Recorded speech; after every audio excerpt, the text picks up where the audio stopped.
Vous êtes de plus en plus nombreux à nous suivre et à participer à l'évolution de la chaîne Afrique N24, et sincèrement nous tenions à vous en remercier. Nous lisons tous vos commentaires qui enrichissent le débat et vraiment nous vous demandons de nous soutenir, en aimant les vidéos pour une large diffusion, et pour continuer à avoir une ligne éditoriale indépendante, et vous proposer de nouvelles émissions toujours de plus en plus enrichissantes. Ne restons pas passifs, soyons actifs. Merci et à bientôt. Quand je prends dernièrement les propos d'Emmanuel Macron sur l'Afrique, eh bien, tout Africain conscient devrait donc comprendre très vite tout ce qu'il a pu nous dire et qu'est-ce que ça signifie. Le général Tiani a dit il n'y a pas longtemps du changement donc de tactique ou de stratégie des forces françaises en Afrique, et je pense qu'il est venu le confirmer. Il s'agit de dissoudre et de garder un dispositif socle. Et Emmanuel Macron l'a si bien dit qu'on ne peut que le remercier pour cette sincérité. Même si certains ont voulu mettre la poudre aux yeux de leur population, mais la réalité finit par rattraper aussi. Ils ne partiront pas de certains pays. Ils ont juste dissous le dispositif. Vous ne les verrez plus dans des bases, mais dans les ambassades, ils seront là. Ils vont constituer des sociétés de sécurité pour sécuriser leurs sociétés qui existent dans ces pays-là. Mais les soldats seront là. Mais vous ne les verrez plus en tenue ou rassemblés dans des bases. C'est tout ce que ça veut dire. Ils vont se réorganiser, mais seront là. Il a parlé de politesse vis-à-vis de certains chefs d'État en leur donnant la primauté d'annoncer donc la rupture ou le départ des forces françaises. Ça nous importe peu, on peut dire. Mais tout ce que nous savons, c'est que si vous voulez une rupture avec ces forces impérialistes, c'est simple, on dénonce les accords. Tout commence par là-bas. Et je pense que l'exemple du Tchad, en tout cas, est palpable. Ils ont commencé par dénoncer les accords. Sinon, si on ne dénonce pas les accords, juste dire que les bases quittent, on n'a rien fait. Parce que le problème se trouve dans les accords coloniaux de défense qui ont été signés depuis l'indépendance. Le plus dangereux n'est pas ceux-là que vous voyez dans les bases. Le plus dangereux, ce sont les conseillers militaires. Les conseillers militaires existent dans tous ces pays. Ils ont existé au Burkina aussi jusqu'en fin 2022, jusqu'à ce que nous prenions nos responsabilités. Et qui sont ces conseillers militaires? C'est ceux-là qui sont censés mettre en pratique la politique de la France ici. Ils doivent travailler à rendre nos armées très faibles pour que la France puisse toujours avoir l'argument d'exister ici. Sous Blaise Compaoré, ils avaient réussi. Nos sentinelles prenaient donc la garde avec des bâtons. C'est ça que la France veut de nos armées. Lorsque nous arrivons à cette étape, nous n'avons pas le choix que de vouloir qu'ils viennent s'installer. Mais l'armée burkinabé a réussi à un moment donné à se débarrasser des conseillers militaires.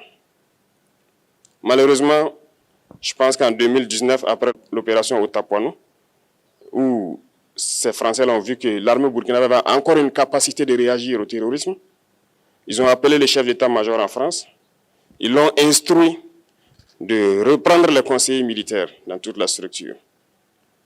Eh bien, il n'a pas accepté, mais au retour au pays, les politiques l'ont instruit d'accepter les conseillers militaires.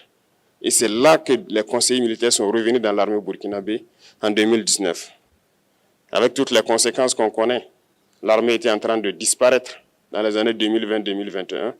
Et d'ailleurs, c'est le moment où beaucoup de militaires ont dû déserter parce qu'il n'y avait plus d'espoir. On était en train de s'effondrer. Voilà un peu comment ils travaillent. À l'état-major général des armées, dans tous les états-majors d'armée, dans les écoles, c'est eux qui sont censés nous dicter la politique de notre armée. C'est eux qui nous disent combien recruter, quand recruter et qu'est-ce qu'il faut en faire.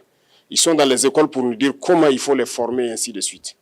Tant que ces conseillers militaires sont là, vous n'êtes pas indépendant. Votre armée aura juste l'apparence d'une armée qui sera là en train de faire des parades, du cirque. Mais lorsque viendra la guerre, vous vous rendrez compte que la parade, c'est une chose, mais la guerre, c'est une autre chose.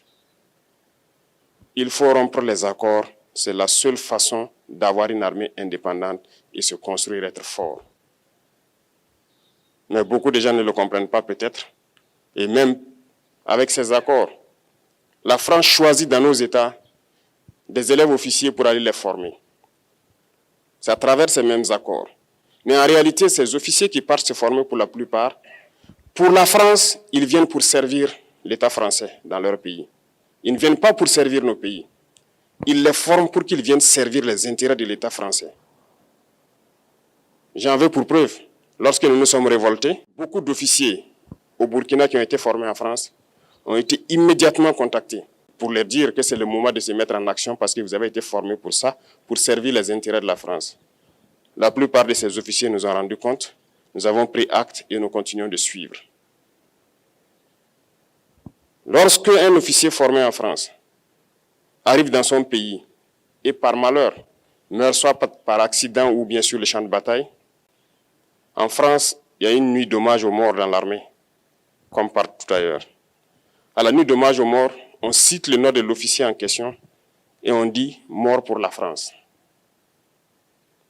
Il ne le forme pas pour servir son pays, il le forme pour servir leur État. Et dans beaucoup d'États africains, il y en a plein de ces officiers. Combien sont patriotes, Dieu le sait. C'est une leçon que Emmanuel Macron a donnée encore aux chefs d'État africains, de se rattraper et de pouvoir vraiment mener cette lutte contre l'impérialisme. Mais en plus de ça, il a aussi insulté tous les Africains dans ses propos. Il y a une partie qui a retenu mon attention, là où il parlait d'ingratitude. Et que l'ingratitude est une maladie non transmissible aux humains.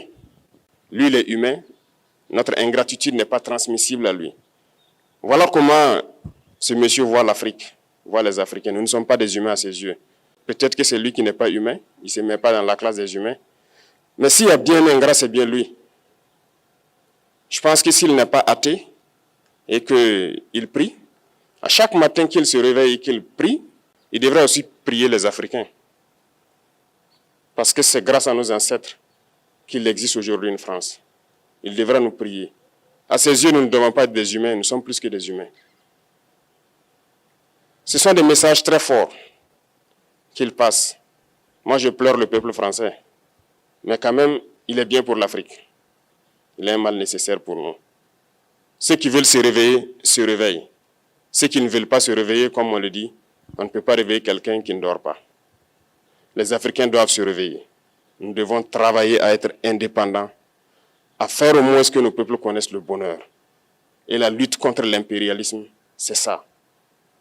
Il faut décoloniser les mentalités, prendre en compte toutes ces données-là, parce que le monde nous donne tellement d'exemples à voir. Pour eux, il n'y a pas de morale. Ils peuvent vous désigner aujourd'hui terroriste, mais demain, vous êtes un héros, par leur simple bouche. Ils décident de ce qu'ils font. Ils parlent de démocratie, mais ils se font eux-mêmes des coups d'État constitutionnels entre eux. Ils parlent des droits de l'homme, mais ils déciment des populations ailleurs.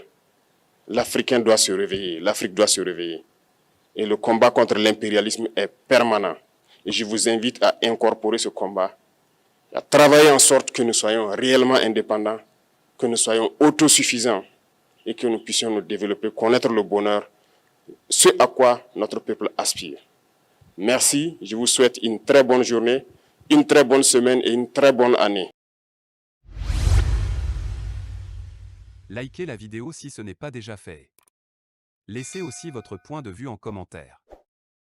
Abonnez-vous et cliquez aussi sur la petite cloche de notification pour ne rien rater de nos prochaines vidéos. N'oubliez pas de partager aussi la vidéo et de la liker.